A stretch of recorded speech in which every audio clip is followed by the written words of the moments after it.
eu vou disponibilizar no YouTube. Pessoal, então, bom dia a todos, né? A gente hoje, como eu havia falado, é um dia especial, a gente tem a presença do professor Edson Antônio de Souza, né? Um professor, ele é graduado em filosofia, ele é mestre em história e doutor também em história, é um dos grandes pesquisadores hoje do Mato Grosso, na área de Estado, poder, fronteira, colonização, desenvolvimento. E o convite para ele vir participar da nossa aula de hoje se dá pela sua trajetória de pesquisa, evidentemente, também pelo tema da aula que nós vamos explorar hoje. Nós vamos trabalhar a ideia de cultura, território e desenvolvimento, e a obra que ele recém publicou com os outros colegas, né, o Martin Poe e o João Barroso, aborda justamente essa perspectiva. Tá? Então, eu vou passar a palavra para o professor Ed, que vai fazer uma exposição mais geral da obra nesse momento, e em seguida, após a sua exposição, a gente faz as perguntas, né? Vocês fazem as perguntas que tiverem interesse, vocês podem fazer tanto pelo chat, quanto podem abrir o microfone e fazer as perguntas que vocês desejarem. Eu disponibilizei a obra dele pelo Cigar, então, né, acho que aqueles que tiveram acesso lá e baixaram a obra, então qualquer dúvida que vocês tenham, gente, é uma oportunidade. Além disso, o professor Edson é nosso colega aqui da Unemat, né? Eu não sei se o professor dá aula em economia, o professor chegou a dar aula já em economia? Não. Não deu, né? Que pena, viu, gente? Vocês deveriam cobrar o departamento, a faculdade, né, de vocês lá, para ter o professor como um dos professores do curso, né? É importantíssimo, ele é historiador de formação, mas tem uma formação, não dá para ser um historiador na perspectiva que ele trabalha sem um bom conhecimento na área de economia, e a gente vê isso na obra que eles acabam, não só nessa, mas nos outros trabalhos também dele, tá bom? Então, professor Edson, mais uma vez, muito obrigado de coração aí, tá, por ter aceitado esse convite, tá bom? Fique à vontade. Bom dia, professor Raimundo, bom dia às universitárias, aos universitários, obrigado pelo convite, pelo coleguismo. Para mim é muito relevante poder, nesse momento, estar abordando os temas da nossa pesquisa, da nossa caminhada acadêmica, científica na Unemat. Eu sou professor dessa universidade já há 26 anos, trabalho História da Educação no curso Pedagogia e Teoria da História no mestrado em Prof. História, lá da Unemat, campus de Cáceres, mas é um mestrado em rede. Faço parte do núcleo do NERU, Núcleo de Pesquisas de Estudos Rurais e Urbanos, da UFMT, e registrado junto ao CNPq. Tenho uma caminhada de pesquisa há muitos anos aqui em Mato Grosso, estou em Sinop já há mais de 30 anos, e desde que cheguei aqui, eu venho estudando não só a cidade, como também a região. A minha formação, como você já destacou, em filosofia, estudei em Passo Fundo, do Rio Grande do Sul, em Porto Alegre, fiz especialização em História da Filosofia em Santa Rosa, também do Rio Grande do Sul. O mestrado foi na UFMT, em Cuiabá, da primeira turma de História, onde que eu estudei a história de Sinop. Fiz uma pesquisa que já vinha levantando uma documentação muito importante, e foi a primeira publicação em livro sobre a história de Sinop que saiu. Existem outras dissertações, mas a publicação em livro foi a primeira, inclusive, os 450 exemplares esgotaram-se em 6 meses. Depois eu fiz doutorado no Rio de Janeiro, mais especificamente em Niterói, na UF, onde eu estudei a história econômica, política e social do norte de Mato Grosso, com enfoque principal para o eixo da BR-63 e para Sinop. O pós-doutorado fiz na UFMT, com um período na UNB e outro na Federal de Santa Catarina, períodos curtos, onde que eu estudei a questão ambiental, principalmente o impacto da construção dessas usinas hidrelétricas na região. Agora participo de grupos de estudos e principalmente junto com os colegas da Alemanha e da Áustria. Esses pesquisadores que já estão há cerca de 8 anos estudando a região, eu faço parte desse projeto que resultou agora na publicação desse livro. O professor Martin Coy pode ser considerado um dos grandes pesquisadores internacionais. Ele estuda não só o Brasil, mas ele estuda também regiões da Argentina. Ele tem orientandos. Ele é uma pessoa que fala, um professor que fala 5 línguas, viaja várias partes do Brasil, professor visitante da USP, da UNB, e estudou Rondônia.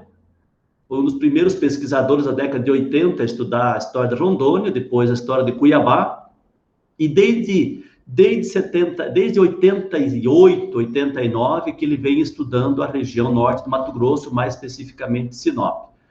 E a partir, ele deu um tempo nessas pesquisas aqui de Mato Grosso e retornou, há cerca de 8 anos atrás, que ele retornou a fazer essas pesquisas, e que através do professor João Carlos Barroso, eu fui indicado, marcamos um diálogo e estabelecemos essa caminhada de pesquisa, com levantamentos, com trabalho de campo, e digo a vocês, aprendi muito e tenho aprendido com a metodologia de pesquisa deles.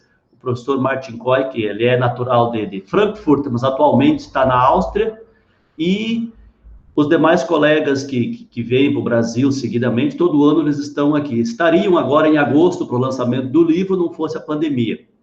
Então, a ideia desse livro é resultado desse trabalho de pesquisa que, por muitos anos, a gente vem estabelecendo. Então, eu tenho uma continuidade nas minhas pesquisas. E essa continuidade está relacionada a algumas categorias de análise centrais. Eu parti desde a colonização da região norte de Mato Grosso, a migração, eu estudei a história do Paraná, para entender por que os paranaenses vieram para a antiga Gleba Celeste, que hoje Sinop faz parte. Então, é nesse eixo, nessa direção de pesquisas que a gente vem atuando por muitos anos, publicando nossos trabalhos em forma de livros, artigos, e mais recentemente esse trabalho que está sendo publicado. Para ser mais específico na questão do livro, o nosso núcleo de pesquisa lá da UFMT, nós temos professores que estudam a região do Araguaia e professores que estudam essa região norte de Mato Grosso. E nesse diálogo interdisciplinar e multidisciplinar com professores da sociologia, da história política, da história econômica, da ciência política, geografia, que nós estabelecemos esse projeto. Foi um projeto muito bem pensado, muito discutido, e essa obra que saiu belíssima, não só em termos estéticos de qualidade, mas também de conteúdo. Foram muitas horas de debate, muitas manhãs que eu sentei com o professor Martin Coy para revisarmos os textos, para ajustarmos todo o material que aí consta. Então, a publicação foi financiada pela Universidade de Innsbruck, da Áustria. Foram publicados 300 exemplares impressos e que estão sendo distribuídos para várias universidades, instituições, pesquisadores do Brasil, da Alemanha, da Áustria, da Argentina, e além de PDF que também estamos divulgando. Que o objetivo, segundo o Martin Coy, que viabilizou o financiamento, é não cobrar por esse material e tornar público o resultado das nossas pesquisas. Então, voltando ao eixo do trabalho, a proposta do livro é nesse sentido. Frente à rápida e grande expansão da questão econômica em Mato Grosso, principalmente fundamentado no agronegócio, essa expansão que tem um histórico, a história econômica brasileira contextualiza esse processo de avanço da fronteira agrícola, da fronteira capitalista do campo, e tendo como eixo central a questão da terra. Então, em momentos históricos diferentes, pesquisadores de diversas instituições têm contribuído para pensar esse avanço da fronteira agrícola, não só em Mato Grosso, não só na região norte de Mato Grosso, mas também em direção ao sul do Pará, e no caso do mais recente, dos últimos 10 anos, na região do Araguaia. Essa expansão do agronegócio através da aquisição de terra, na abertura, e também em relação aos impactos ambientais, sociais, a questão indígena, a questão da terra, dos conflitos, das lutas. Então, o projeto foi nesse sentido, onde que nós organizamos a obra, abordando destacando esses dois eixos, o eixo da BR-163, que eu fiquei responsável pela apresentação, e o eixo da BR-158, da região do Araguaia, onde o professor João Carlos Barroso ficou responsável. Por que o eixo da BR-163? Porque ele faz parte de um projeto nacional que visava a colonização, a ocupação da Amazônia a partir dos interesses dos governos civis militares a partir da década de 60, do projeto de ocupação da Amazônia, que fazia parte do grande plano que estava na escola, que era de interesse da Escola Superior de Guerra. Então, a abertura da BR-163, essa que é uma das rodovias mais longas do Brasil, ela inicia na divisa de Santa Catarina com o Rio Grande do Sul, numa cidade chamada Trilha de Portela, e ela vai, a princípio, até Santarém, mas o seu projeto é ir até o Amapá. Então, essa estrada teve, em momentos distintos, em momentos históricos, o papel de, primeiro, transportar os migrantes, a colonização, a ocupação dos espaços, a fundação de cidades. E em momentos diferentes da história, ela foi contribuindo para o escoamento da produção, para a circulação de pessoas, e nesse sentido nós vemos o quê? A presença do capital privado brasileiro, o capital regional investindo, e essa questão é muito significativa. A Amazônia, por várias razões conhecidas de vocês, ela está na agenda de debate, de discussões, não só nacional, mas internacional, principalmente do que vem acontecendo nos últimos anos. A questão do desmatamento, das queimadas, do impacto nas áreas indígenas, ribeirinhas, e assim por diante. Então, o nosso trabalho, nesse sentido, é de discutirmos essa questão à luz das nossas pesquisas na área da história social, da história econômica, da geografia econômica, que foi o trabalho feito pelo Martin Coy, pelo seu orientando, que morou um período em Castelo de Sonhos, em Novo Progresso, no sul do Pará, onde ele desenvolveu uma tese de doutorado sobre essa questão da expansão da fronteira agrícola, a questão da presença do capital nacional e internacional nessas regiões. E eu abordei mais especificamente a questão do Sinop, onde que eu, dentro das minhas pesquisas, tenho estudado o papel estratégico socioeconômico da cidade de Sinop, enquanto um polo regional de desenvolvimento, um polo que agrega valor, um polo que tem uma circulação de pessoas de várias regiões, não só do estado, mas também do país. Então, essa cidade que chama atenção pela sua dinâmica econômica, pela rapidez das construções, pela forma como a cidade de Sinop tem se destacado no cenário regional, uma cidade de nível médio para os padrões estaduais, pequena para o padrão mais amplo, enfim, mas Sinop nesse contexto. Então, esse é o trabalho que eu fiz, discutindo a questão econômica, ou seja, a questão do negócio da cidade. A cidade que tem o movimento econômico muito centralizado, muito dinâmico, mas que tem também o seu interesse no sentido da expansão imobiliária. E aí o negócio da terra, o negócio imobiliário, ele é uma área que movimenta interesses econômicos, relações políticas de poder e assim por diante. Então, a minha discussão vem nesse contexto.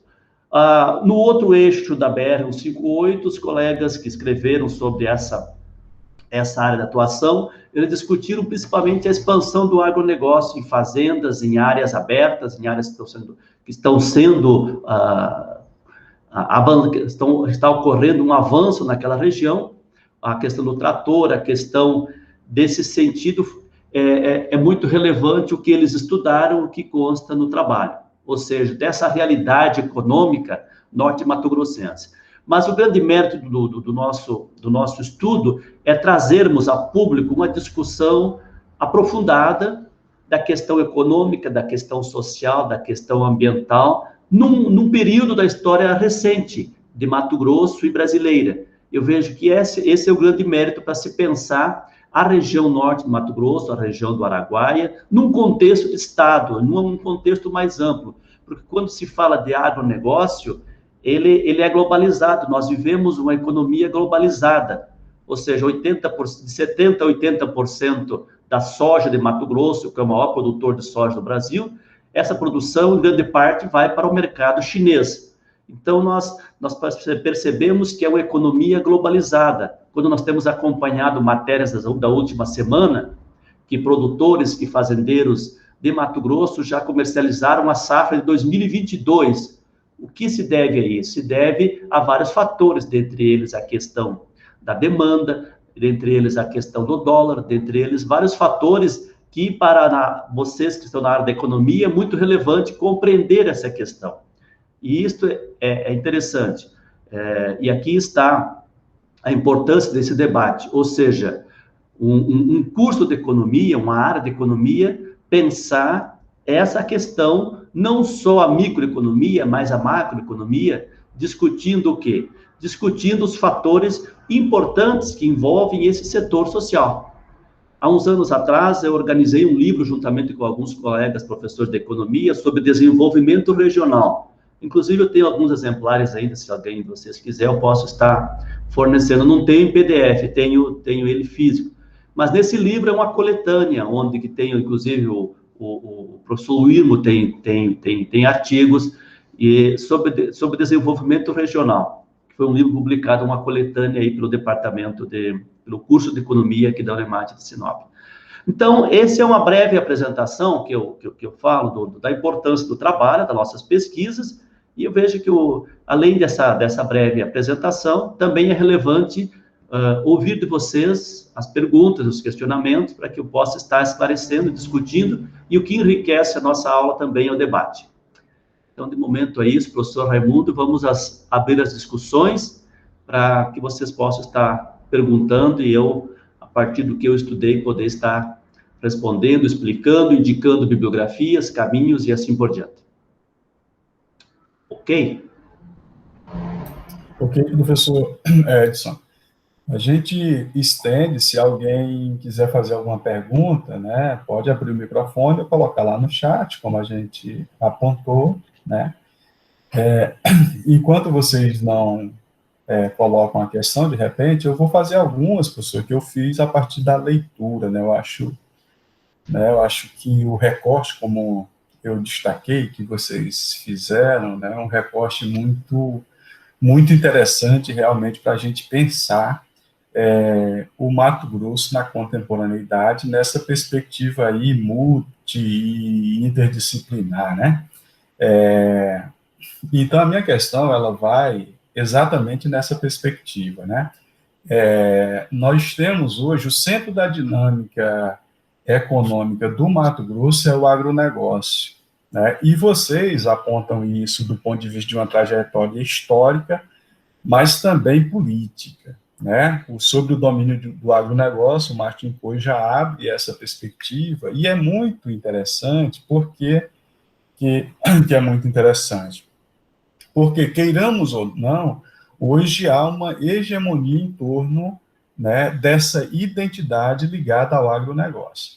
E aí a minha pergunta, para não me estender muito, já tem pergunta aqui também no chat, nós temos cidades que são literalmente novas nesse contexto, né, professor, que surgem já nessa dinâmica do agronegócio, pensando ele mais atrás, mas se a gente for pensar em termos de cidades novas, por exemplo, cidades que nascem no Mato Grosso a partir da década de 80, especificamente, né? Você tem uma cidade que ela já nasce dentro de um contexto diferente, né, do que as outras que vinham anteriormente, né? Então, a minha pergunta é como é que você vê isso, né? Pensando aí em Campo Novo do Parecis, mas pensando aqui no nosso caso, aqui próximo, Sorriso, Lucas do Rio Verde, né? Porque a gente vê, o que é que eu vejo? A gente vê que existe redesenho de cidades, né? Cidades antigas, por exemplo, Primavera do Leste é uma cidade antiga, se a gente for pensar, mas ela foi remodelada dentro do contexto da dinâmica do agronegócio. Então, como é que vocês veem essa questão? Essa é a primeira questão, professor. Eu vou fazer outra e depois eu estendo para cá, tá? A outra questão é discutir a questão da desigualdade, porque nós temos duas questões que me parecem bem acentuadas quando a gente pega essa dinâmica do desenvolvimento regional mato-grossense, que está alicerçada a uma ideia de desigualdade social ligado a uma ideia de concentração de renda. Como é que vocês percebem isso, né? Se a gente for analisar, por exemplo, o IDH, né, dessas cidades. Então, eu estou colocando algumas perguntas aqui, professor, mais provocativas mesmo, para a gente pensar, né? Para a gente pensar, não, para você, né, que é um pesquisador da área especificamente, ver como é que você analisa isso, tá? Aí depois tem um aqui no chat, a gente vai para ela, tá, professor? Ok. Muito bem, professor, obrigado. A questão do agronegócio é importante, mas numa relação de diálogo com outras áreas do conhecimento para compreendermos. Tudo é uma questão de opção teórica e metodológica, de como explicarmos. A tradição histórica do Brasil, de compreendermos a formação, é essa que eu sigo. Desde Caio Prado Júnior, outros pensadores, Celso Furtado, Sérgio Buarque de Holanda, que pretendem compreender a formação histórica e econômica do Brasil, e no caso específico de Mato Grosso. E esse é o nosso objetivo de debate. Ou seja, para compreendermos essa questão da terra, a questão agrária, a questão da política agrícola, política econômica, é muito complexo. Nós temos que fazer os devidos recortes teóricos, metodológicos, que foi o que nossas opções de trabalho nesse sentido, para que possamos compreender essa relação. Então, na dinâmica do agronegócio, a questão econômica ela tem uma relação política também. Isso não é neutro, nós sabemos, não só na área da ciência política, da história política, mas a sociologia enquanto tal, isso é muito claro para os estudiosos. A questão política ela está estritamente relacionada. A linha de pesquisa que eu trabalho é Estado e políticas públicas, porque o papel do Estado, seja ele um ente federal, seja o Estado de Mato Grosso ou os municípios, eles têm um papel fundamental nesse sentido. E aí eu procuro sempre trazer essa discussão do Bourdieu, do Gramsci, onde que discute a questão do papel do Estado. Ou seja, a participação dos agentes das entidades patronais no Estado, aquilo que Gramsci chama da sociedade civil na sociedade política. Então, essa participação, ela é muito presente. E desde o primeiro governo Blairo Maggi, que nós sabemos que há uma presença do agronegócio nos poderes, nas decisões políticas do Estado. E essas cidades da região também têm essa característica. Então, o que eu costumo chamar de as cidades novas são as cidades do agronegócio. Essas cidades que elas têm uma relação muito interessante, onde que a relação campo e cidade, ela é uma relação diferente. Por exemplo, você pega essas cidades aqui, Sorriso, Lucas, Sinop, Itapurá, as cidades, elas crescem, as pessoas, e grande parte da população do município vive na cidade. Mas e o campo? Elas vivem na cidade, mas trabalham no campo. Essa terra, ela está concentrada. E essa terra concentrada nas mãos de poucas pessoas, elas têm uma relação política. Por quê? Se nós fizermos um mapeamento dos representantes políticos, seja no município, seja no estado, a nível federal, eles têm esses interesses, eles têm o compromisso com o agronegócio, que não é o compromisso de toda a população, é o compromisso de uma parcela. E como que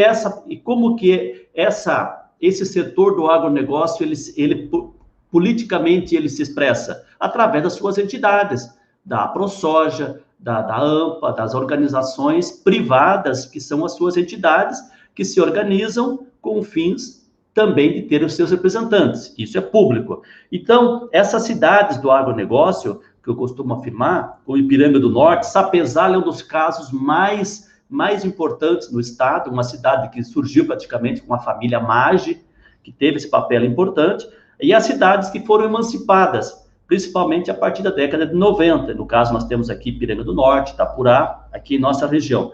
Então, essa questão política, ela está relacionada com a questão econômica, com a questão social. Porém, o discurso do progresso, e aqui eu quero já relacionar com a segunda pergunta, o discurso do progresso, ele está muito presente, e ele é além além de estar muito presente, ele tem um papel pedagógico, educacional, cultural, porque esse discurso do progresso, ele justifica uma série de questões, principalmente as questões do impacto ambiental.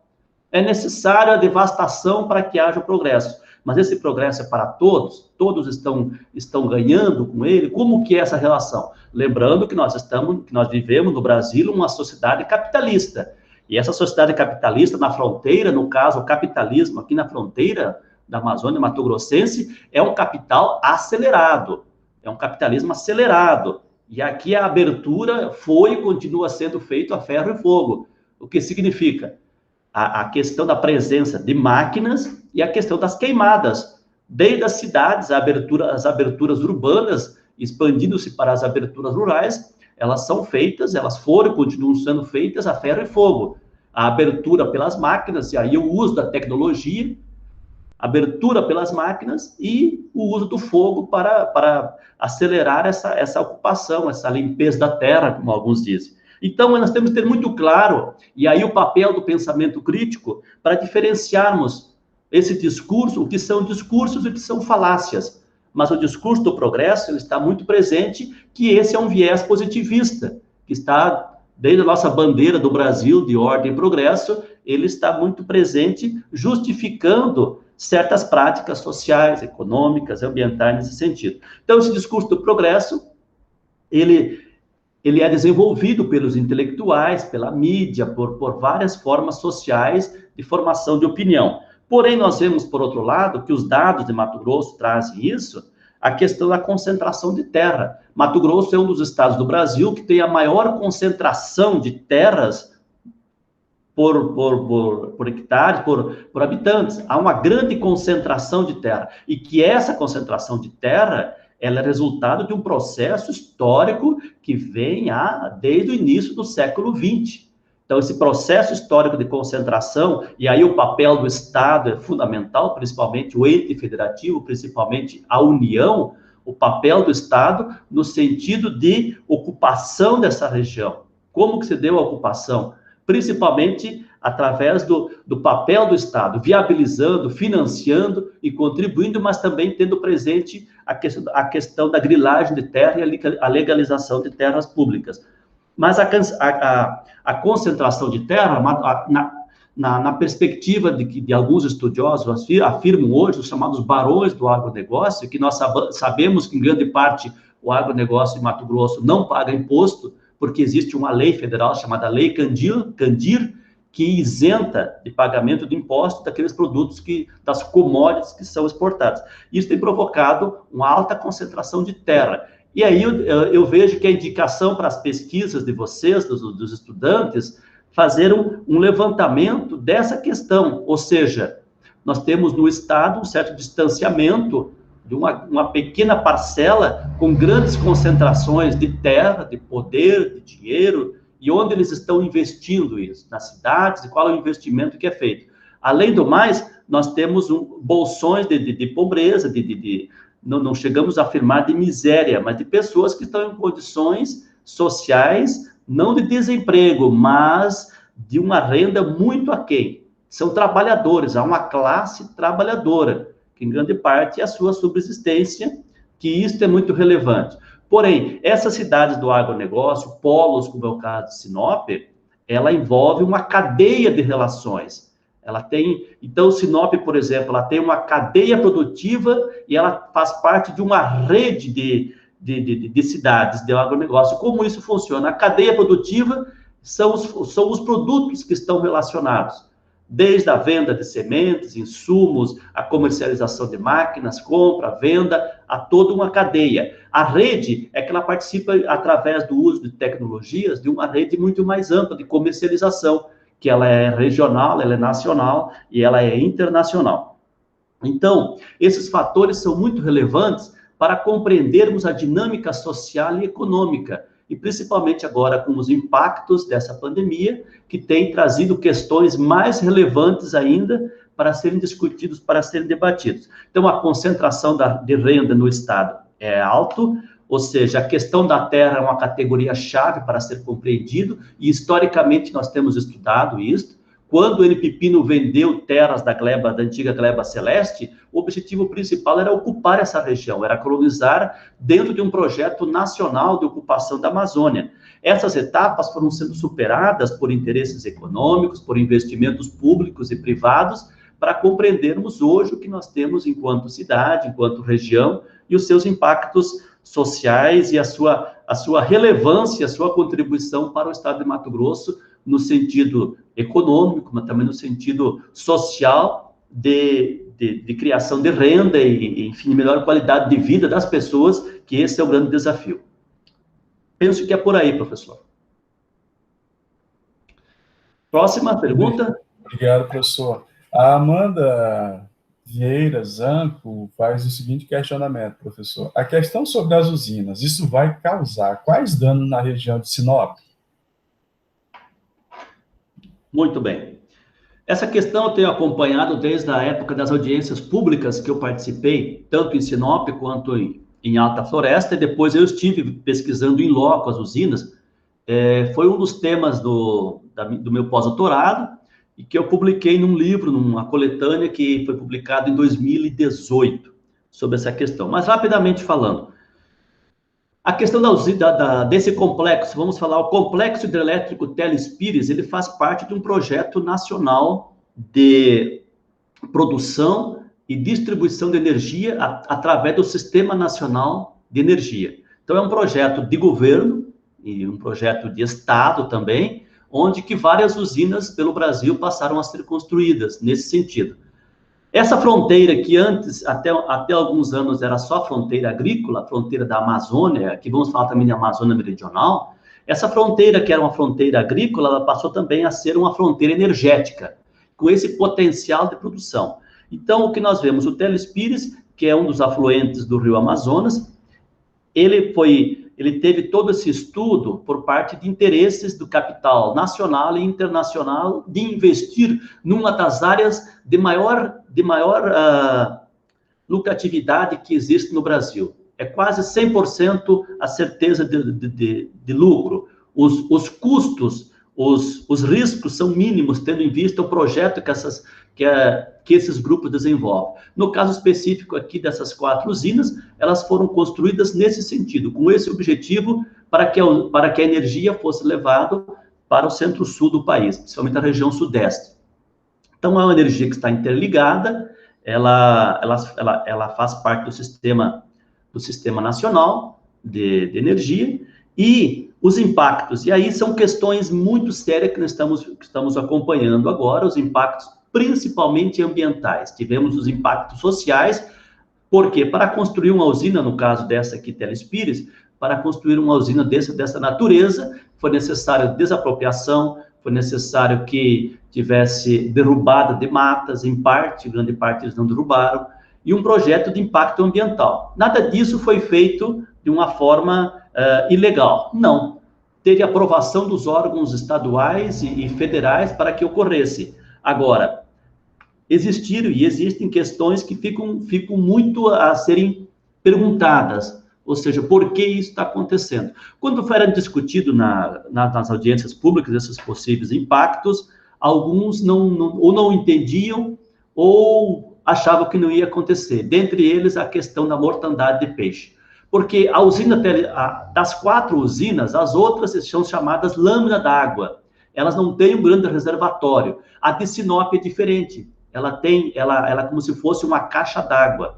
Ela formou um grande reservatório, que esse reservatório é controlador, inclusive nessa época está servindo para isso.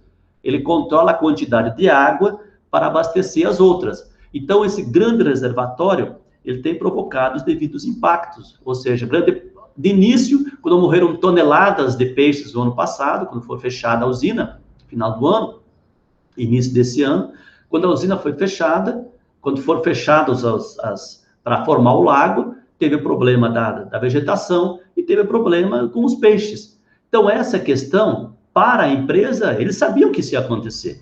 Agora, aí existem questões políticas, questões que eu não quero trazer aqui publicamente, até porque a gente não tem prova para tal, mas existem questões muito sérias nesse sentido. Ou seja, e agora está acontecendo, e vai, talvez a gente não sabe prever, por muito tempo vai estar acontecendo. Quando, na época, o professor da UFMT, especialista nessa área, dizia que o Matrinchã estaria com os meses e anos contados, é o que nós estamos verificando. Então, esse impacto ambiental é muito grande. O que a usina fez? Ela fez a tal da mitigação, ela construiu, ela investiu em algumas áreas da cidade, de saúde, parque florestal, enfim. Mas isso é uma questão mínima comparando ao grande investimento que teve aí, e foi dinheiro público do BNDES para construir essa usina. Foi dinheiro público e eles têm um período para pagar, agora o lucro já está acontecendo, já está sendo vendida essa energia.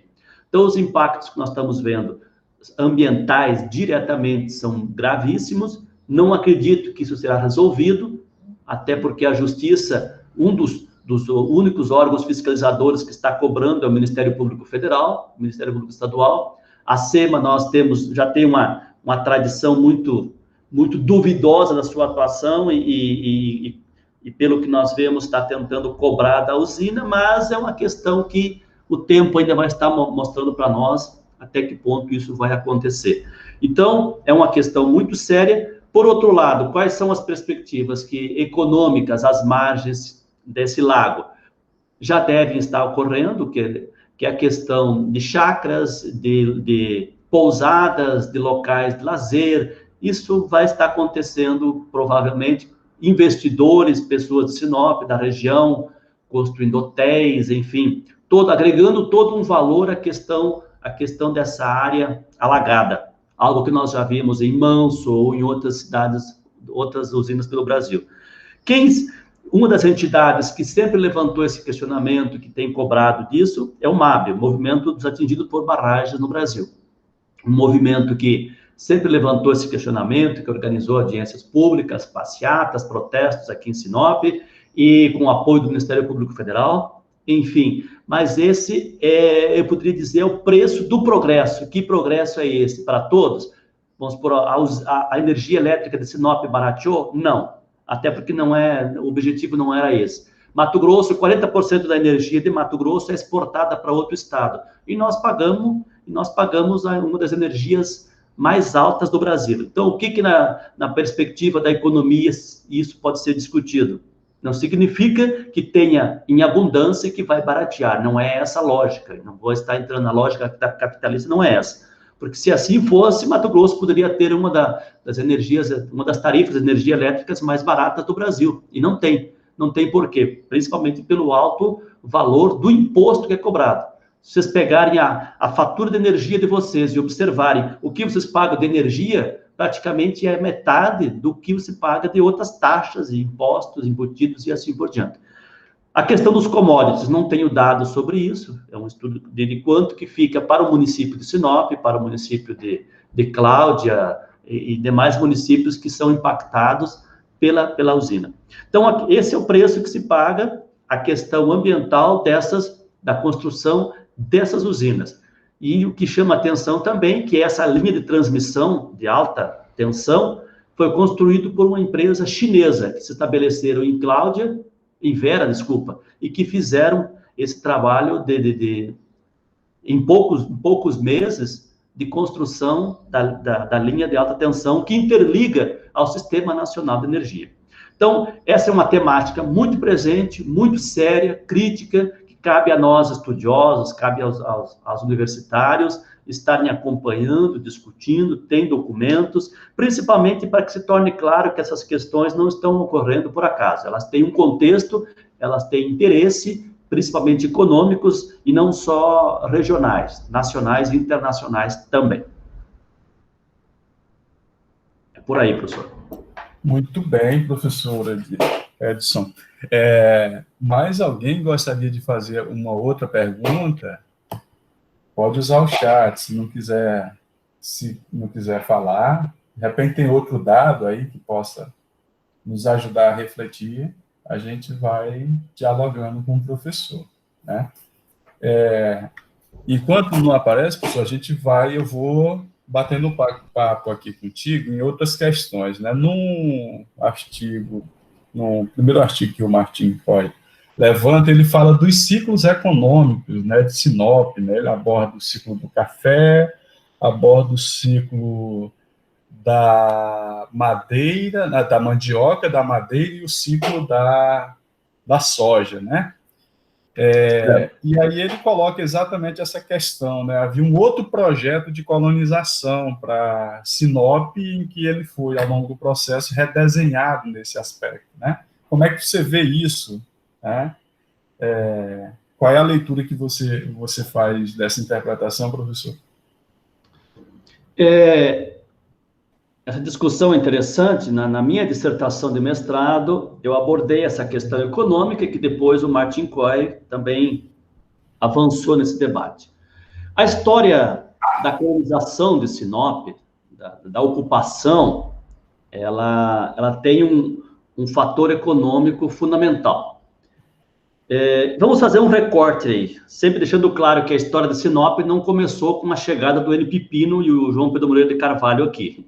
A história de Sinop, ela faz parte de um contexto histórico brasileiro, inclusive anterior à chegada da colonizadora Sinop aqui.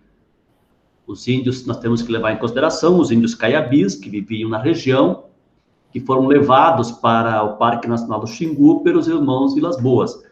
Então, esse é um contexto mais amplo, que não vou estar abordando aqui, mas partindo de um recorte da colonização de Sinop, do que foi a antiga Gleba Celeste. Só para você ter uma noção, a Gleba Celeste eram 640 mil hectares, e que hoje 4 cidades fazem parte, que não existe mais a Gleba Celeste. Essas 4 cidades são Sinop, Cláudia, Vera e Santa Carmen. Então, quando o N. Pipino comprou essa área do senhor Jorge Philip, que era o antigo proprietário, quando o N. Pipino comprou essa área, qual era o objetivo dele principal? Vender terras. Era essa a questão. E N. Pipino já era proprietário da Sinop Terras, lá de Maringá, uma pessoa que tinha uma tradição, conhecimento nesse sentido, tinha um banco de informações, um banco de dados de pessoas, de futuros clientes lá do Paraná, e que, devido às circunstâncias da crise do café, da crise econômica, da crise agrária que o Brasil vivia, na década de 70, ele teve esse direcionamento para a região norte de Mato Grosso. Então, considerando que a colonização de Sinop, uma colonização privada, uma empresa privada. Sinop, o que significa Sinop? Sinop é uma cidade que é uma sigla, Sociedade Imobiliária Noroeste do Paraná. Então, Sinop é uma sigla e que teve como objetivo os seus colonizadores, o N. Pipino e o João Pedro Moreira de Carvalho, seu objetivo principal era vender terra. Muito bem. O que atrair para vender terra? Vender terra para quem? Vender terra para os colonos do Paraná, principalmente, que ele já conhecia, que tinha essa tradição em comprar, em trabalhar na terra. Então, e para que essas pessoas viessem trabalhar na terra, o que era necessário? Era necessário criar algumas condições. E aí o Estado brasileiro criou, foi abrindo a BR-163.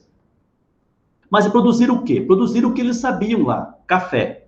Produzir café aqui. Só que aí produzir café em Sinop é diferente em relação a produzir café no Paraná. Em primeiro lugar, aqui é uma região de clima temperado, não tem frio. A terra, uma terra ácida. Então, foram alguns fatores que essas pessoas vieram para cá para produzir café e que, por um certo período, essa cultura não prosperou, não teve futuro. Porém, o objetivo do N. Pipino continuava. Qual era? Vender terra.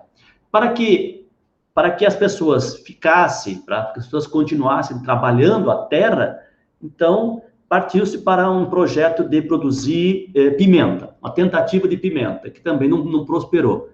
Depois, aí, frente à ameaça do fracasso das pessoas estarem retornando para o Paraná e outros não estarem vindo comprar terras, N. Pipino partiu para um projeto da construção de uma usina de mandioca, que a mandioca produzia muito bem aqui na região.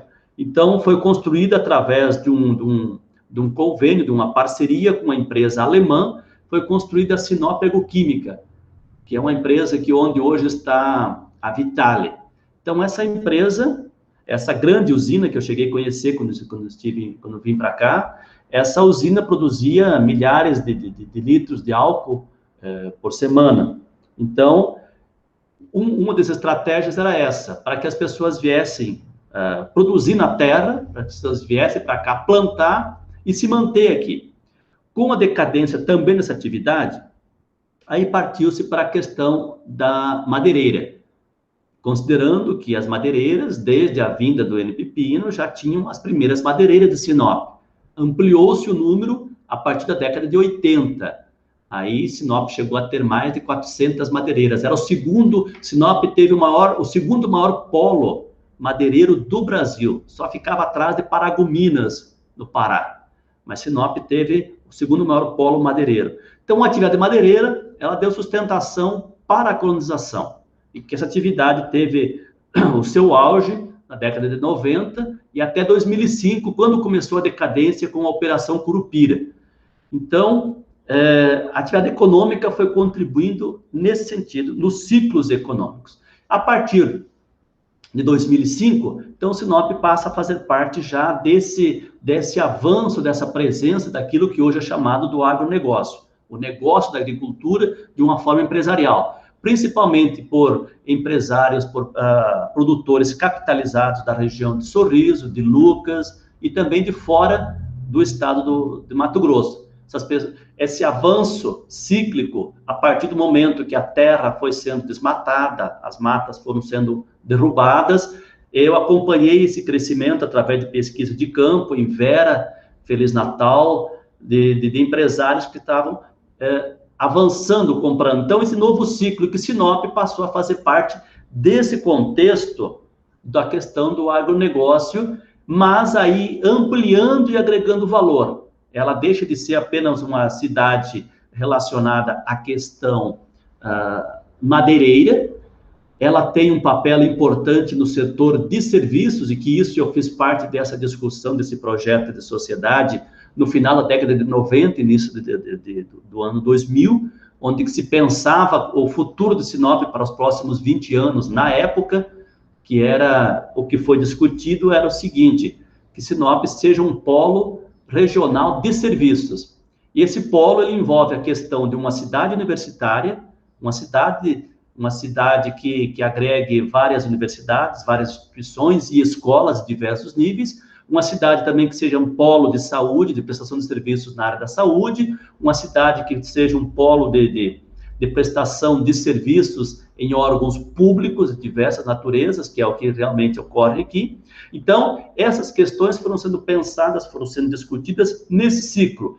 O que nós percebemos, e aí o Martin Coy discute essa questão, as mudanças na relação urbano e rural, porque até a década de 80, até o início da década de 90, existia uma grande população, existiam muitas pessoas vivendo na área rural de Sinop. Hoje nós vemos algumas comunidades ainda que restaram, mas muitas dessas pessoas ou elas mudaram, ou elas quebraram, ou elas faliram, elas foram embora, ou vieram para a cidade. Então, e essas terras foram sendo compradas por fazendeiros, por pessoas. Então, essa dinâmica urbana, por outro lado, as chácaras ao redor de Sinop, que a princípio, no projeto inicial da cidade, era para se formar um cinturão verde de hortifrutigranjeiros, esse cinturão verde não teve esse objetivo. Por quê? Porque dá muito mais lucro vender loteamento, vender terreno, do que vender verdura.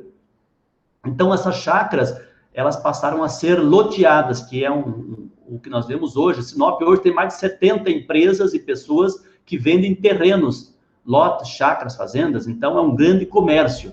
Então, essas chácaras passaram a serem vendidas. E o que o Martin Coy discute também nisso? Que houve uma migração do campo para a cidade. Eu vou trazer um exemplo aqui, por exemplo, Tabaporã. Tabaporã é uma cidade que 10, 15 anos, a metade da população diminuiu, e a maior parte dela veio para Sinop. Então, essa questão interessante, as pessoas saindo da área rural e vindo para o espaço urbano.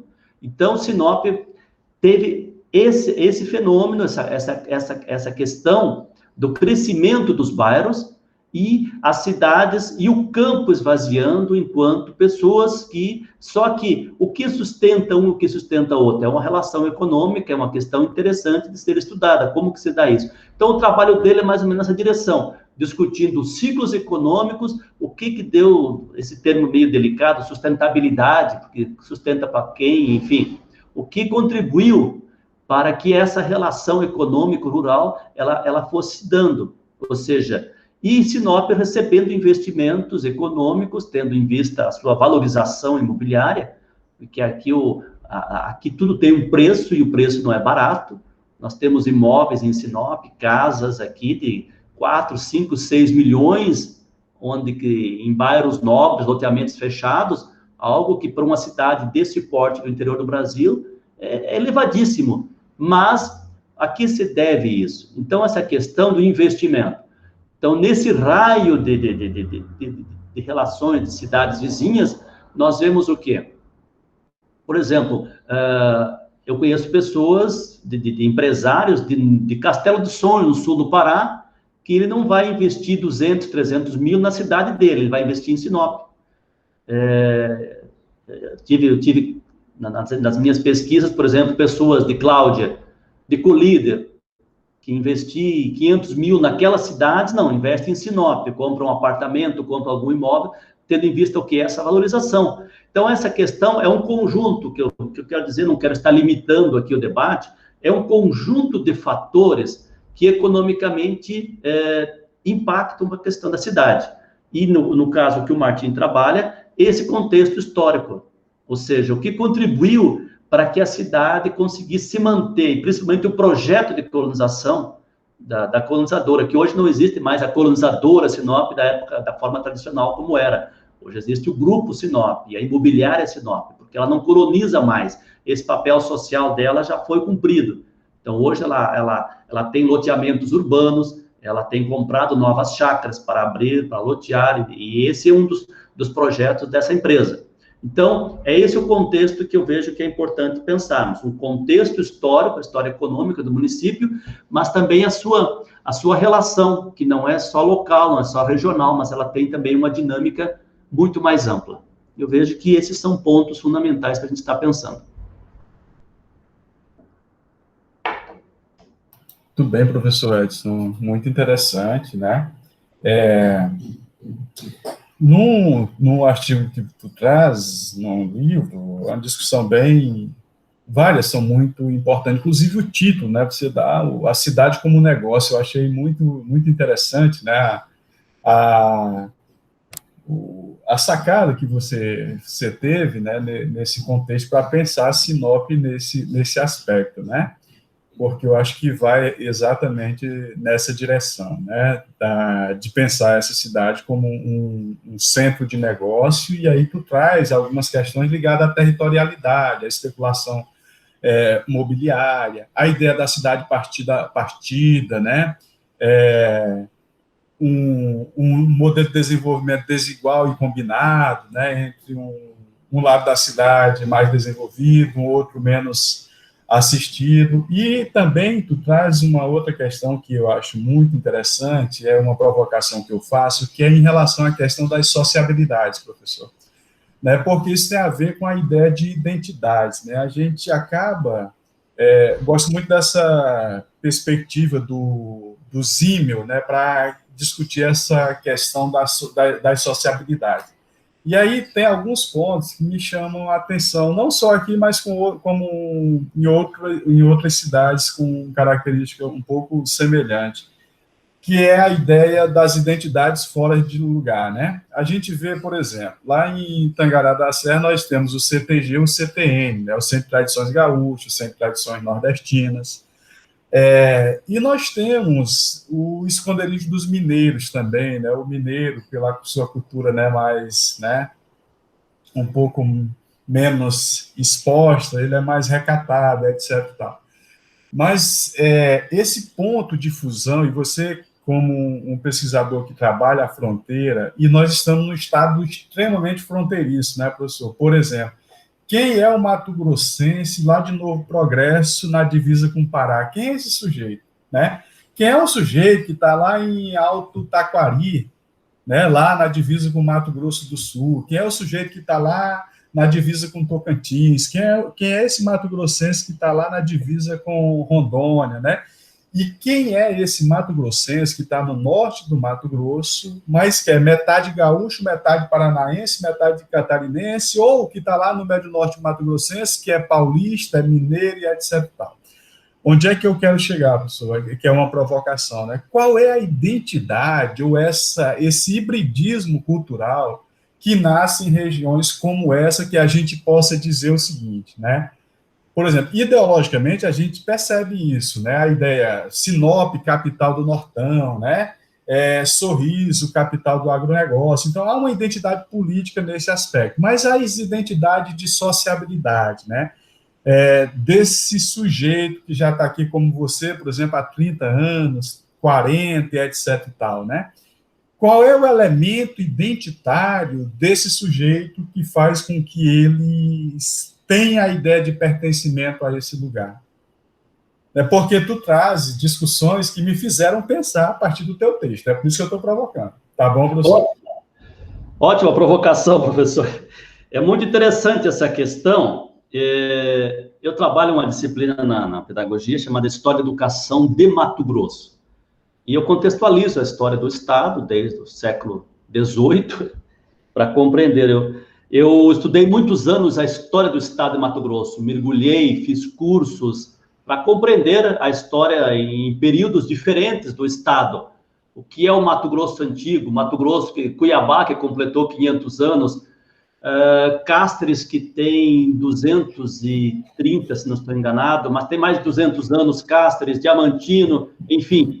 Então, a formação histórica do estado de Mato Grosso, que foi o maior estado do Brasil, 1.400.000 quilômetros quadrados, que foram desmembrados, o que é hoje Rondônia, o que é hoje Mato Grosso do Sul, e atualmente Mato Grosso é o terceiro estado da federação em extensão, 900.000 quilômetros quadrados, uma população de mais de 3 milhões, para um estado desse tamanho. Eu conversava com o Martin Coy a respeito disso, porque a Alemanha tem 400 mil quilômetros quadrados. Ele me disse, aqui cabe quase 2 Alemanhas, só que a Alemanha tem 80 milhões de habitantes.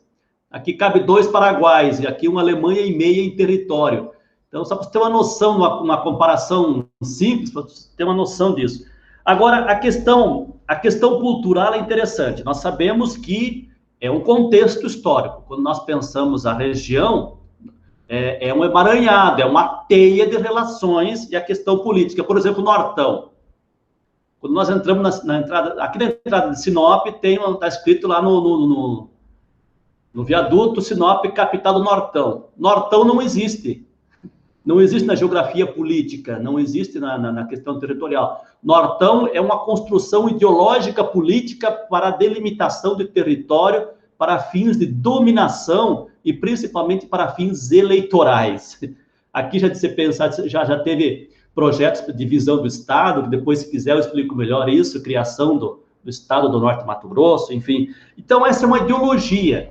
A ideologia tem um programa de televisão chamado Bom Dia Nortão, enfim. Então, o que é isso? Assim também como a questão do Araguaia aqui em Sinop, o que tem a ver empresas Araguaia em Sinop? Isso é uma construção política que tem um histórico. Bom, mas o que une socialmente isso? Essa é a questão chave. Qual a identidade? É uma pergunta que eu faço em sala de aula para meus alunos. Qual a identidade de Sinop, a identidade cultural de Sinop, da região? Em que eles se identificam? Nós temos poderíamos dizer assim, usando um termo de uma professora do Rio de Janeiro, temos um sangue puro aqui. Nós temos, por exemplo, se você pegar a cidade de Blumenau, Santa Catarina, qual a identidade cultural? Alemã. Se nós pegarmos Caxias do Sul, Bento Gonçalves, na Serra Gaúcha, qual a identidade fundamental? Italiana, desde a língua, os costumes, a lei gaúcha, enfim. Agora, e aqui? Esse que é o termo interessante. Nós temos uma identidade pura? Temos um tempo histórico que constituiu isso? Não. Isso aqui é recente. 40, 50 anos para a história social é muito pouco. O que significa isso? Mas, então, o que nós temos? Nós temos uma diversidade. E aqui eu quero pegar um livro da colega da UFMT, antropóloga. Ela trata da diversidade sociocultural.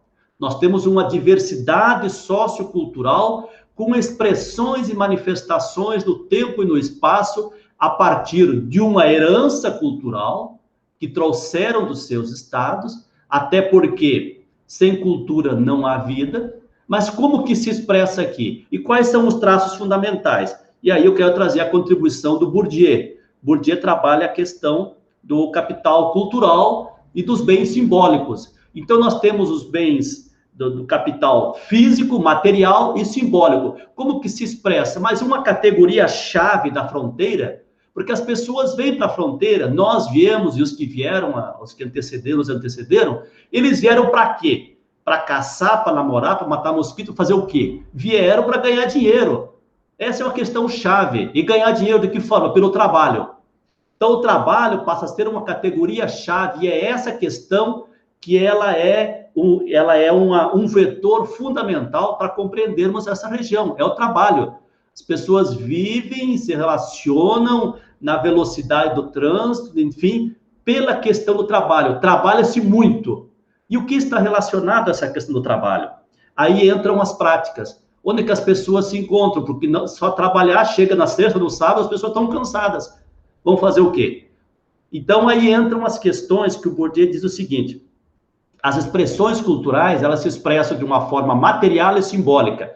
Material, através da construção das casas, da cidade, do perambular, do circular, e aí entra a questão do capitalismo, entra a questão do ego, de mostrar o que tem, até como... Em outras épocas aqui, as pessoas costumavam comprar carro novo a partir de outubro, para ir para o sul mostrar para os parentes. Chegavam lá e diziam para os parentes nunca vinham aqui. Então, chegavam lá e mostravam o carro novo. Teve caso assim de carro financiado, dizia, estou quase rico no Mato Grosso. Isso é uma forma de justificar a saudade e a ausência. Agora, ao contrário, os parentes vêm aqui, enfim, hoje as questões mudaram, enfim. Mas o que nós temos, o que nós vemos, a expressão cultural através da materialidade, da construção da cidade, da construção das casas. Muitas vezes nós andamos pela cidade, a gente olha, mas não enxerga. A gente não tem uma noção, ou seja, de como as casas antigas. Há poucos dias eu vi demolindo uma das casas mais antigas de Sinop, de 40 anos, aqui na área central, e eu estava pensando, aquele modelo de casa que os colonos do Paraná trouxeram para cá, dando espaço para casas de alvenaria. Então, as construções, a materialidade dos bairros, os bairros nobres, os bairros elitizados, os bairros periféricos, os programas Minha Casa, Minha Dilma, os programas, enfim, esses programas populares, ou seja, onde as pessoas vivem, como elas se relacionam. Então, essas são expressões também culturais, e expressões simbólicas, onde que as pessoas mais se encontram aqui. Aqui nós temos, ideologicamente, Sinop, a região, é uma cidade conservadora, economicamente, com uma visão um tanto moderna, desenvolvida, mas culturalmente conservadora. Por quê? Porque a TFP teve um papel fundamental aqui. Tradição, família e propriedade. Então, uma cidade conservadora nos seus hábitos, nos costumes, ou pseudo-conservadora também na questão dos relacionamentos. Onde que as pessoas se encontram aqui para confraternizar?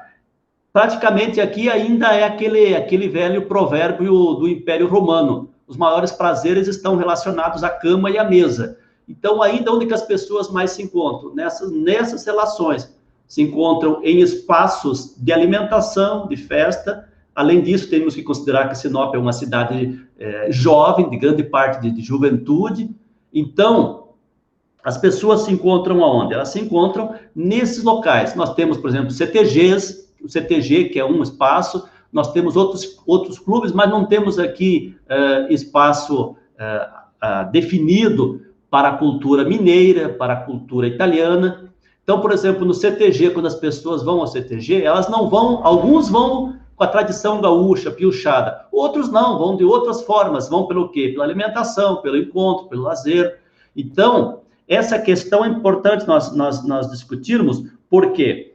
Porque a questão cultural, ela está relacionada nesse contexto. Nós não podemos dizer aqui que é um mato-grossense, o que é um mato-grossense que mora em Sinop. Ele é uma diversidade. Sorriso é um pouco mais, pela colonização de Sorriso, os colonos, as pessoas que vieram descendentes italianas. Para Sorriso, nós vemos isso de uma forma muito diferenciada, porque também em Sorriso, a BR divide os pobres dos outros, dos mais ricos, da classe média, e aqui nós vemos o que? Os bairros, só que aqui de uma certa forma escondido, até pela própria questão do relevo da cidade. Mas, quem é esse mato-grossense? Aqui é uma diversidade. O que eles têm em comum aqui enquanto identidade? O trabalho, a religião, que nós não podemos... É um fator fundamental, ou seja, principalmente a proliferação, o aumento considerável nos últimos 15 anos de Sinop, o número de seitas, de religiões, de igrejas. Essa é uma questão que envolve fatores políticos, e agora isso está muito presente, fatores políticos, fatores ideológicos, até porque religião é uma ideologia, fatores econômicos, questões de poder, ou seja, então o fator religioso, ele é fundamental para pensarmos a cidade. As pessoas se encontram nas igrejas, principalmente domingo à tarde. Psicologicamente, domingo à tarde é um dos momentos que dá mais crise psicoemocional por várias razões. Enfim, as pessoas se encontram nas igrejas, as pessoas se encontram em locais, nas famílias, há muito... E aí, novamente, entra a questão da alimentação. Eu não vou convidar, por exemplo, um domingo, um amigo meu para ir lá em casa discutir um livro. Eu vou convidar para comer uma carne, ou para beber alguma coisa. Não é isso. Dificilmente você vai convidar um amigo, olha, vai lá em casa sábado à noite para a gente discutir pelo menos a metade de um livro do Weber. Não, você não vai convidar teu amigo para fazer isso, tu vai convidar para comer, para beber, para conversar. Então, esses momentos de lazer, que são válvulas necessárias da existência humana, eles têm essa questão, essa relação. Ou seja, então, o que eu digo, a questão nossa aqui especificamente é uma diversidade sociocultural com práticas culturais diferentes, práticas culturais em comum, mas o eixo principal, a questão principal é a questão do trabalho, a questão do fazer a fronteira, a questão do construir, seja construir a sua casa, seja construir o seu comércio, e essa questão aqui está muito presente. Existe uma energia capitalista em Sinop que ela se expressa desde o trânsito até outros fatores, outras relações, isso está muito presente, e também em termos regionais. E nós sabemos que essa questão econômica, o dinheiro, como tem um autor que o dinheiro, acima de tudo, ele é emocional. Ele tem um fundo de segurança, ela tem um fundo... Então, o trabalho, o dinheiro, essa questão, ela está muito presente, e principalmente agora, né, no momento que estamos vivendo, é uma questão que aflora esse fator. Então, eu vejo que a identidade cultural, ela tem essa relação, ou seja, trabalha-se muito para construir a fronteira. A velocidade aqui é diferente. Se você comparar a cidade de Sinop com uma cidade que é uma cidade do interior do Mato Grosso, as cidades do interior do Paraná, do Santa Catarina ou de Goiás, você vai perceber uma diferença. Lá existe uma formatação cultural, e inclusive um certo respeito com as pessoas. Por exemplo, nós temos um problema sério aqui em Sinop, que é um dos mais críticos, e que é um problema de poder público, é um problema político, educacional, que chama-se trânsito. Ou seja, a questão do trânsito é um problema, um desafio para todos nós. Ou seja, do desrespeito às leis e principalmente do deixar rolar da forma como ocorre. Só que nada disso é por acaso. Existem interesses escusos, existem interesses de pessoas, de grupos que estão por trás do poder público ou que fazem parte direta e indiretamente nesse sentido. Então, eu vejo que a identidade cultural está relacionada a isso. Eu, quando estudei os CTGs dessa região, era interessante isso há 15 anos atrás, porque nos CTGs, na época, na década de 90, 2000 principalmente, os CTGs que existiam, por exemplo, Sorriso, Lucas, isso era mais forte até do que aqui. A decisão de quem ia ser candidato a algum cargo eletivo em Sorriso, ele era decidido no CTG. Então, o CTG era um espaço não só da cultura gaúcha, mas ele era um espaço político. E outro fator interessante, os novos gaúchos aqui, pessoas que no sul do Brasil talvez não usassem bombacha, mas aqui usam, aí como uma distinção social, como afirmava o Bourdieu. Então, essas questões, elas são importantes, só que isso, em grande parte, tem mudado, ou seja, as decisões hoje não são tomadas politicamente lá, são tomadas em outros meios, em outras relações. Então, eu vejo que é por aí, professor, essa discussão. Muito bem, professor Edson. Professor. Interessante, né? A gente estava ali procurando Ô, Gisele, pode falar, Gisele. Eu tenho uma pergunta. Pode falar. Então... assim, indiscutivelmente, né, o agronegócio é o que mais fomenta o Brasil, né? Então, assim, levando hoje, na realidade, é colhido todo o produto em Mato Grosso e é exportado. Então, não existe um beneficiamento no Mato Grosso, né? A minha pergunta é assim, qual que é o impacto dessa evolução do agronegócio na população? Porque, assim, hoje ele cresce desconsideravelmente, realmente, assim, não tem o que questionar em relação a questão comercial dele, né, econômica dele, só que como nós não temos a questão da indústria, então o trabalho que você precisa para colher, plantar e colher esse produto exige muito pouca mão de obra. A mão de obra maior seria no beneficiamento. Então, a minha questão o agronegócio, ele traz um impacto não só econômico, mas ele também traz o lado negativo, que é a parte do desmatamento, zoneamento, então toda essa questão do impacto. E automaticamente, levando para a questão social, a minha dúvida é qual o impacto da evolução do agronegócio na população em Mato Grosso? Ok, Gisele, ótima pergunta. Desde 1996, quando foi instituída no Brasil a chamada Lei Candir, no governo Fernando Henrique Cardoso, o agronegócio brasileiro é isentado de pagar imposto para exportação. O que eles diziam? Tu não vai exportar imposto. Isso para facilitar a concorrência, o que eles chamam em termos internacionais. Por várias razões, que aqui não vou estar detalhando, o agronegócio brasileiro, no caso mato-grossense, cresceu de forma muito, muito rápida e, principalmente, a produção primária, ou seja, a produção do que é exportado. E a soja como principal produto de exportação de Mato Grosso, tendo o mercado internacional, principalmente o chinês, como o grande comprador. O que nós vemos? O desafio da industrialização. Isso está ocorrendo aos poucos. Exemplo de industrialização, essas usinas de etanol no estado, que nós temos em Sinop, são exemplos de industrialização da questão do milho. Agora, é uma questão lenta comparando. Por exemplo, a industrialização do algodão. Se ocorresse indústrias, tivesse indústria no estado, o valor agregado do algodão aqui em Mato Grosso seria praticamente duplicado ou triplicado, que ficariam essas divisas aqui no estado. Por que isso não ocorre? E aí entra uma questão política, porque não há interesses. E por que não ocorre, não há interesse? Porque os representantes dessas entidades, elas estão no governo. Os representantes estão na Assembleia Legislativa ou diretamente no governo do estado. Quem é o vice-governador de Mato Grosso? É o Pivetta, é um dos maiores empresários do rural do Brasil, do estado. Então, os deputados, que interesse eles defendem? E aí entra uma questão política, o professor Raimundo tem estudado isso, que o que realmente é o discurso e o que realmente acontece em termos práticos.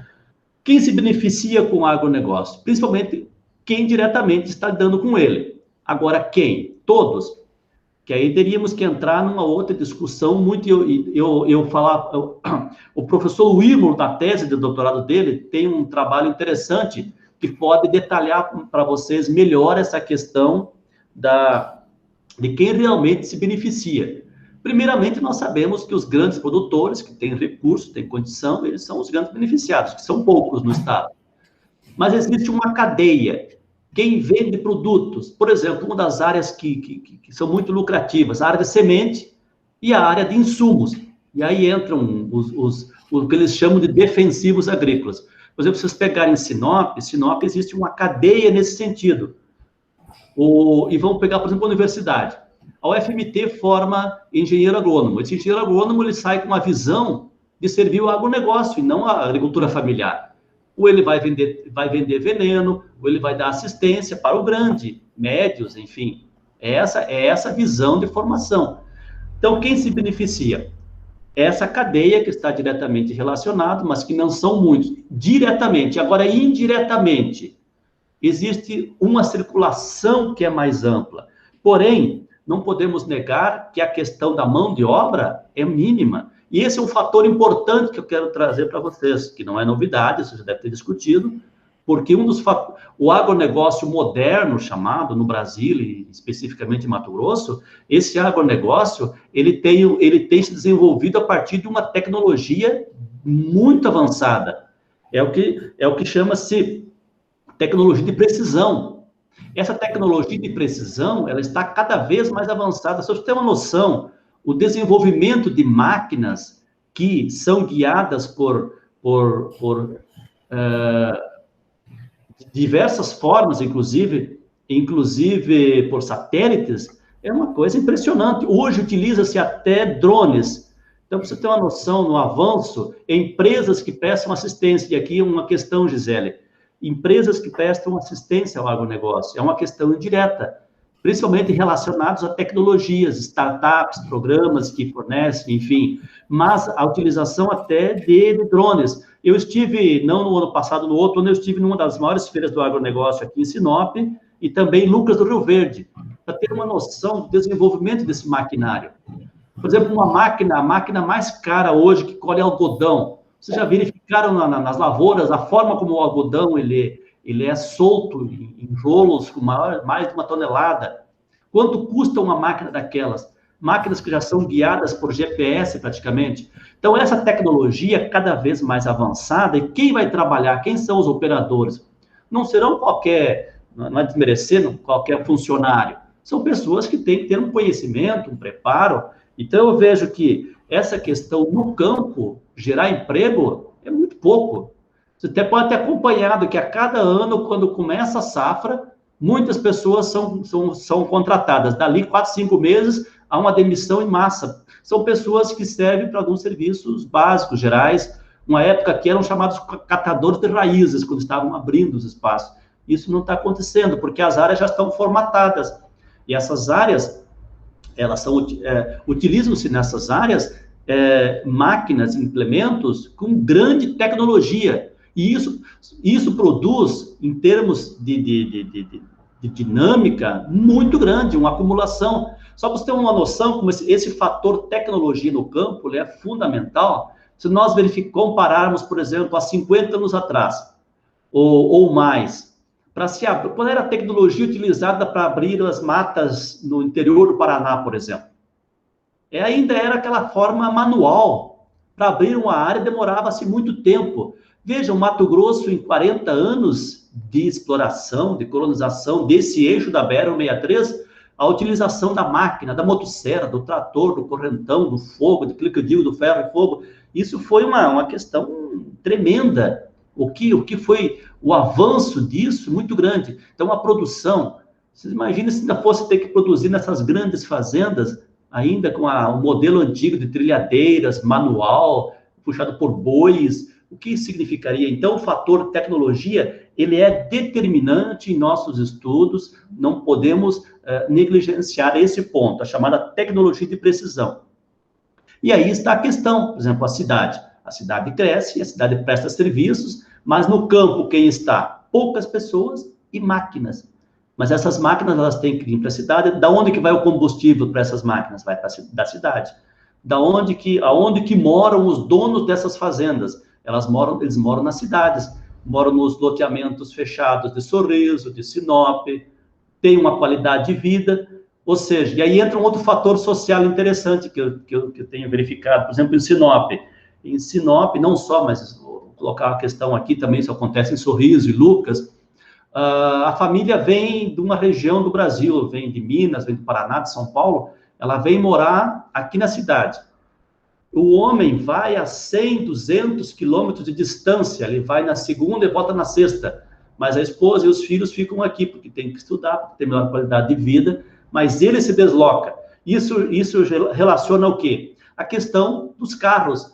Uma das cidades que mais tem caminhonetes no Brasil é Sinop e Sorriso. Ou seja, então, a questão da locomoção. Vocês percebem que há uma cadeia de relação na cidade com o campo. Quem mora no campo? Poucas pessoas, mas máquinas. Mas quem servem os insumos, isso vem da onde? Vem da cidade.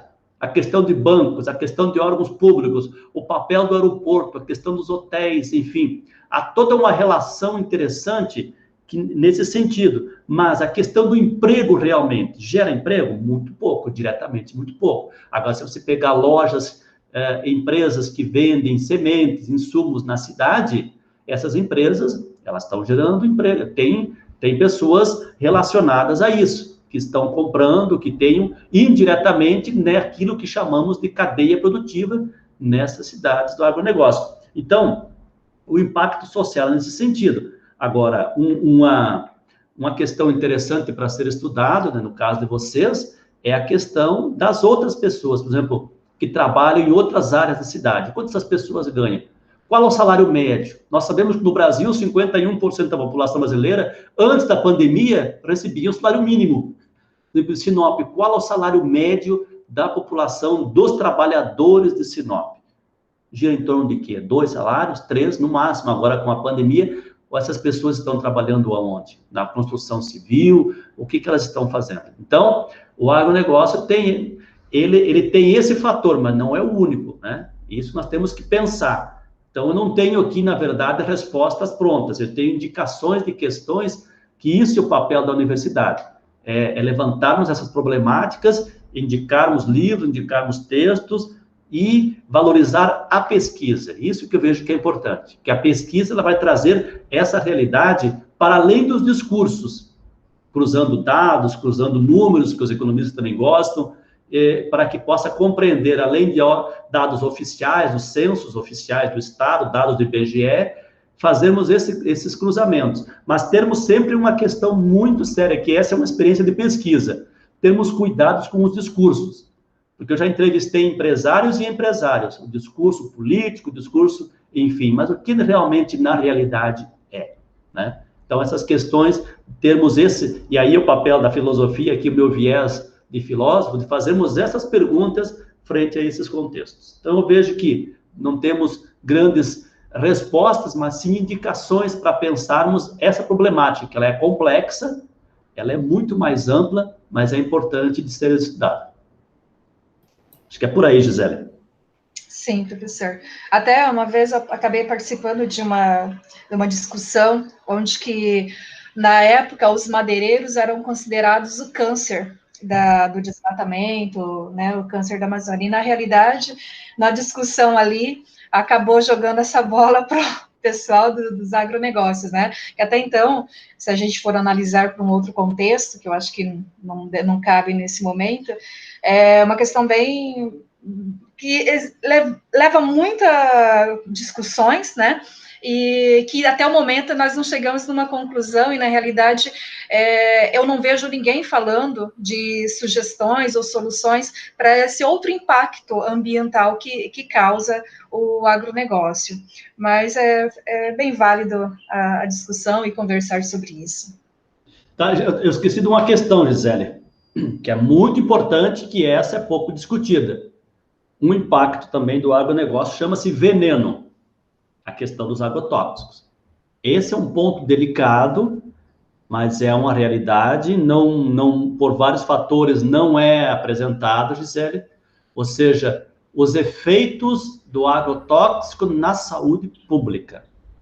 E aí depois, se tu quiser, por e-mail, podemos discutir, enfim, as queimadas, a lei está falando, as queimadas, esse é um fator seríssimo, a questão do impacto das queimadas da região, impacto direto ao meio ambiente e também nós que fazemos parte desse meio ambiente. Os agrotóxicos é uma questão muito séria. Essa é muito complexa. Depois, se tu quiser, podemos conversar, eu te passo indicação de leituras, de pesquisas. Tem um médico, Vanderlei Pignatti, da UFMT de Cuiabá, que é um dos maiores estudiosos dessa questão. Ele estudou o impacto em Lucas do Rio Verde, em mulheres lactantes, e aqui na região nós temos estudos do impacto nos peixes, na água, na saúde pública, e se você observar em Sinop, em certas épocas do ano, pessoas com problemas que às vezes são tratados como outras doenças, mas que no fundo tem isso. Então essa é uma questão que eu só quero levantar aqui, não quero aprofundar, quem quiser depois eu mando artigos, mando o site da Abrasco e da Fiocruz, que são os estudos mais sérios. Por quê? Porque essa é uma questão delicada. Se questionar isso, você vai bater diretamente com pessoas do agronegócio, com os seus líderes, que não há interesse em divulgar isso. Ou seja, esse é o preço, por outro lado, que é a questão da saúde pública, mas é uma questão muito séria e muito preocupante, porque está muito próximo a nós.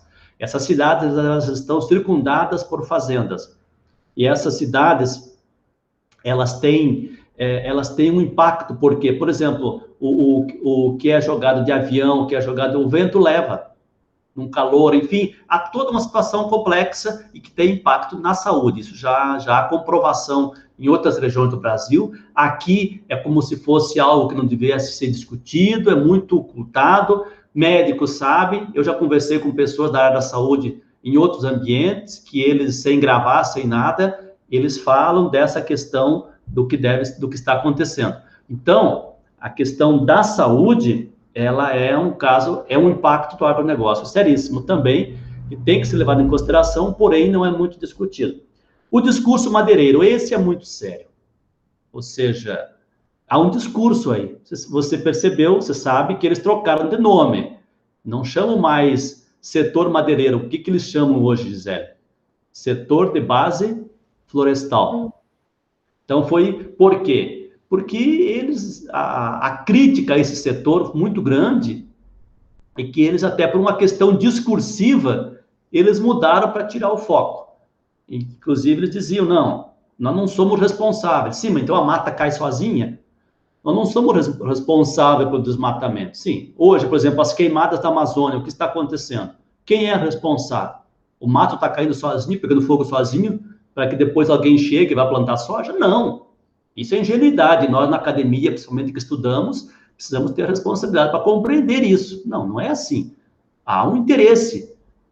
Ou seja, a cada ano, Mato Grosso está batendo recorde de desmatamento. Ah, mas o discurso, você ouve o discurso de alguns setores do agronegócio dizendo o seguinte, Mato Grosso pode duplicar a sua produção sem derrubar uma árvore. Sim, isso é discurso, porque na prática a prova é outra.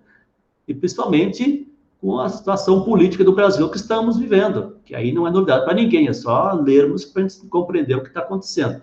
Nesse sentido também, vocês precisarem de livros, indicações, tanto em livro em PDF, quanto publicações recentes, que tratam dessa questão política e econômica atual, eu digo atual, dos últimos 2 anos, vocês podem me escrever que eu vou estar fornecendo para vocês. Mas, essa questão madeireira, é isso que nós vemos. Eles são corresponsáveis, e isso não pode ser negado, porém eles trocaram, inclusive hoje é de base florestal. Teve o seu papel social, econômico? Sim, não podemos negar. Nosso papel aqui não é estar julgando ninguém, e eu vejo que isso é importante. Nosso papel na academia, enquanto estudantes, universitários, professores, pesquisadores, nosso papel não é um cunho moralista, não. Nós não estamos julgando ninguém, nós estamos o quê? Estudando. É isso que nós queremos. Independente, à luz da ciência, das ciências humanas, à luz das ciências, o que nós queremos? Com ética, com seriedade, com estudo, com pesquisa, com valorização da ciência, nós queremos compreender a realidade socioeconômica, as suas contradições, os seus avanços, as suas perspectivas. Eu vejo que esse é o enfoque central para nós na academia. E isso não só na academia, mas enquanto cidadãos. Termos essa visão clara, mas baseada na ciência, baseada nos estudos, porque senão vira uma fofoca, senão vira algo vulgar que não se sustenta e que não aguenta 2 minutos de debate, porque nós não temos esse conhecimento. Então, eu vejo para vocês que estão na universidade, nosso papel, e aí eu me coloco enquanto professor da Unemat também, é estarmos dialogando com vocês.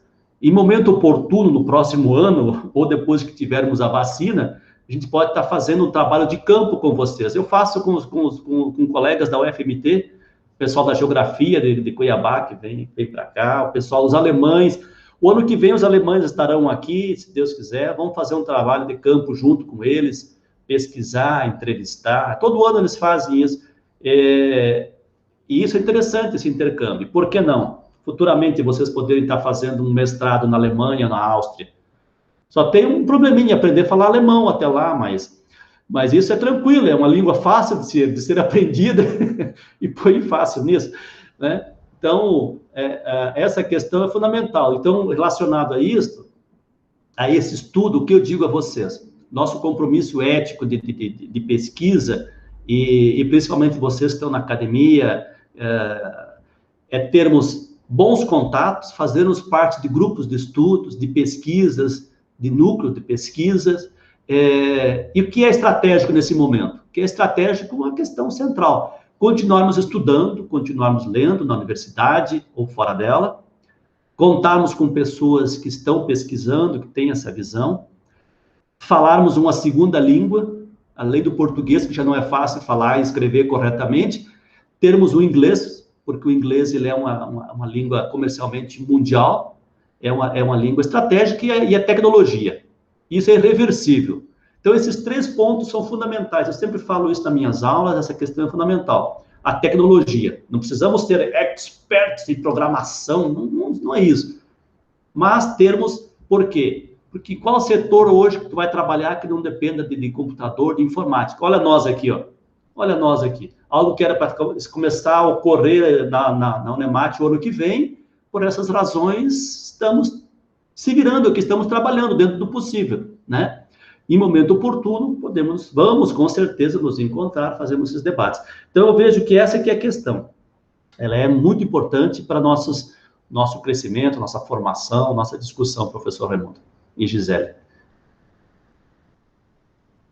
Muito bem, professor Edson, né? Tem, nossa, várias questões que eu teria para dialogar, mas a gente deixa para uma outra oportunidade, né? Você traz pontos extremamente essenciais para a gente compreender o Brasil contemporâneo, não só o Mato Grosso, né? A gente está falando de um modelo que ele é hegemônico hoje no Brasil e que o Mato Grosso é esse polo central, né? Ele é o centro dessa dinâmica. Então, assim, para alunos da administração, da contabilidade e da economia, isso é fundamental. Especialmente, aí volto a destacar, a partir de um trabalho como o que vocês acabam de publicar, né? Um trabalho de pesquisa consolidado, com pesquisadores com uma longa trajetória dentro dessas temáticas. Então, assim, o que eu peço aos acadêmicos é que leiam, né, esses textos, né, o livro como um todo,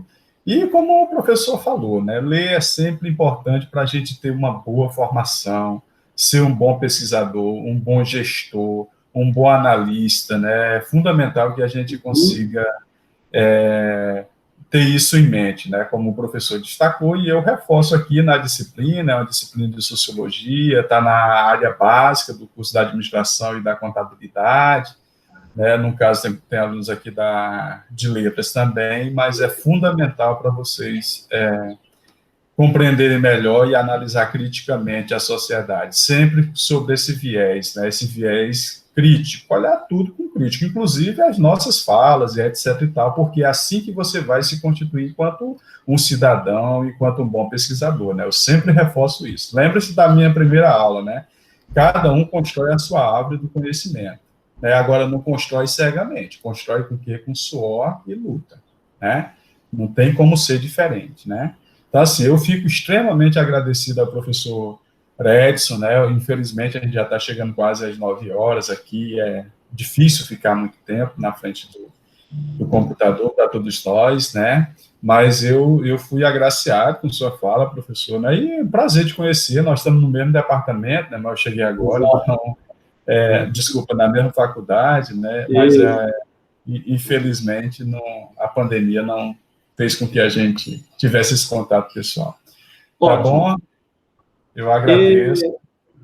Eu também, obrigado a vocês, a Gisele, que eu mais visualizei aqui, e aos demais estudantes. E eu deixei aqui o meu contato, meu e-mail e o Zap.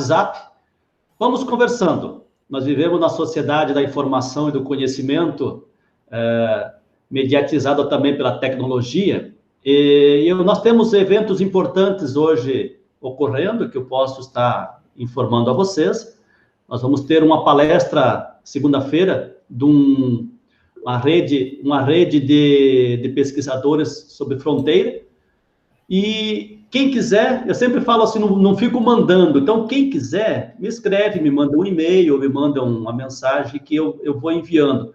Nós teremos o Encontro Estadual de História no início de fevereiro, de dezembro, na UFMT, e esses eventos serão virtuais com a possibilidade da participação de vocês, sempre discutindo essas questões históricas, econômicas.